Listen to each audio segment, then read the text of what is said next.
Right, the first part of the order for the Bechstein has now arrived. These are the aluminium action rails for the new action that's getting put in it. Designed by Phil. And these action rails are quite clever, and I'll show you why on this model action here. See, that is what they look like. It's these here, look, where this is the hammer action rail and this is the whipping or the lever action rail, and it's actually the same rail just flipped in reverse, and it actually does the two functions, so you don't have to have two different designs, do different patterns of rails, because you've got the same one that fits both jobs.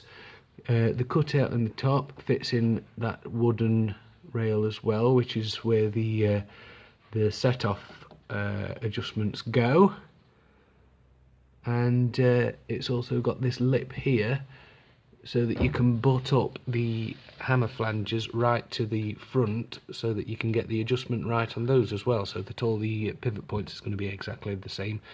This particular model's got a shorter version. We've actually extended it so that it takes the standard grand flanges, because we've actually built these ourselves. This is something that we've made ourselves, and we've actually extended the length of that slightly to take standard flanges, but other than that I think the overall design is exactly the same. So that's what it's going to look like when it's all built, and as you can see, we've got enough to do several pianos with here. So part one of the order is now complete. By the way, if you're watching this video in America, then those rails are aluminum rails, not aluminium, but we're in England, so it's aluminium rails. Check the spelling and you tell me how it's pronounced. Just raising the frame. Oh, it's not bad.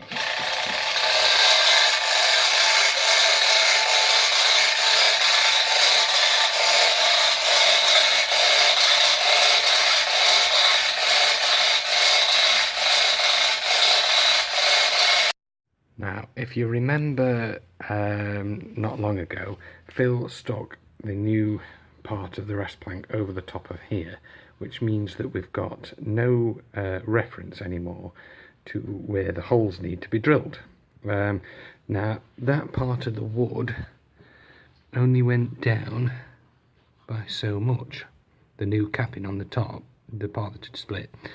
So the original holes are still underneath that. Now, what we're going to do, or what the theory is anyway, we've not done this before. If it goes wrong, we can always do it a different way, but the holes underneath are still there. So what we can in effect do is use a drill like that.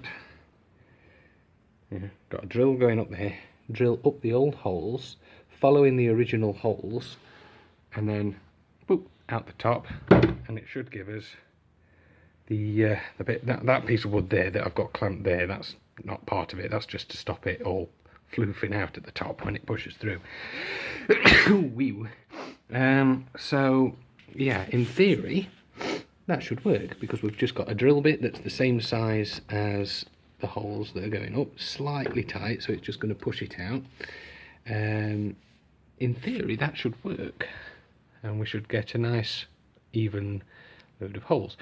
If it doesn't work and the holes are not evenly aligned, or whatever other problems we get, then it's just a case of we'll have to plug the ones that have gone wrong, and then drill them out again from the top. But it's an idea, and it can, because you can't actually just drill them straight into the old holes, because if you get them slightly misaligned and the holes don't line up with the holes of the original underneath, then the pins, when you knock them in, will all be clicking and all sorts, and it'll be rubbish. So, alright, I'll show you what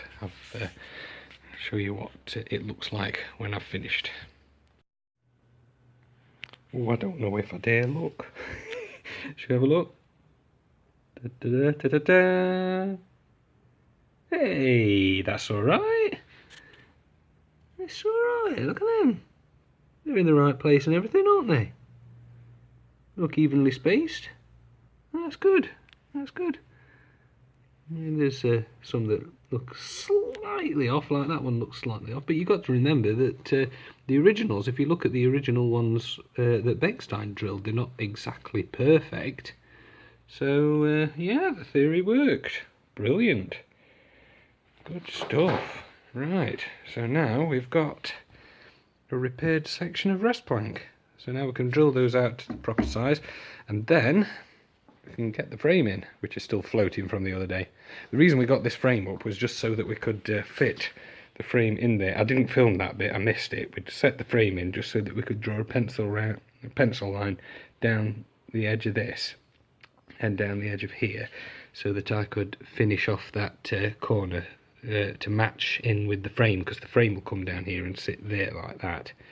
And we needed to get it absolutely spot on so that when the pins are pushing against there and pulling against the force of the strings, it's pushing her along that edge.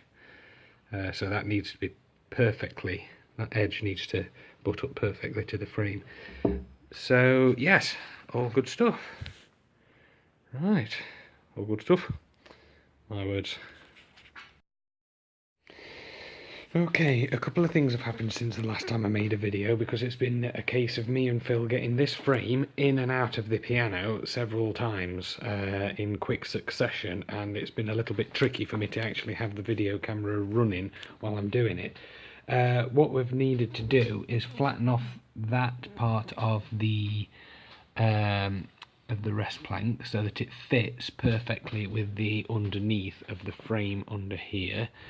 As you can see, it's at a slight curved angle, and we needed to get the height right on the front going towards the back as well, because it's slightly sloped, just to make sure that the frame sat properly. At the same time, what I was doing while Phil was doing that, he was doing the carving out of that, I have been plotting the bridge positions on the new bridge where it's going to be, using a combination of the string lengths that we've got all plotted out here, as well as the patterns from these pins and the patterns that you get from the pins themselves in the frame, because keeping things as straightforward as I can, you've got the string that's going to come up. I've done the look, I've prepared again. You've got a string that goes from there, because there's obviously 3 strings per every note of a piano. I mean, this is sort of like more complicated stuff than the basics, but a string comes down from that side, goes around a pin, and then comes back on itself and comes down to there. Now, at the same time, so that string's coming down here, it's going across the bridge, goes at an angle, straightens up again, and comes back down again. Hooks around the pin at the back, comes down, goes up, there, angle again, and then that way.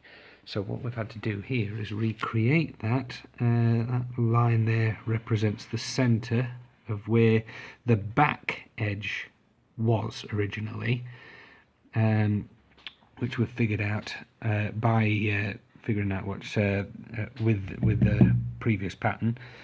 And we've then got the length of that, we've got the length of the offset so that it's coming out of the correct angle, and plotted all the way down here. And as you can see, it's got 4 bichords. These are going to be covered. They weren't covered strings originally, but we're putting them in covered because we've done the calculations and we tried to keep the tension as uniform as possible. What else was I going to say? I was going to say quite a bit more about this, but yes. So, what else was I going to say about this? I'll just pause this video momentarily.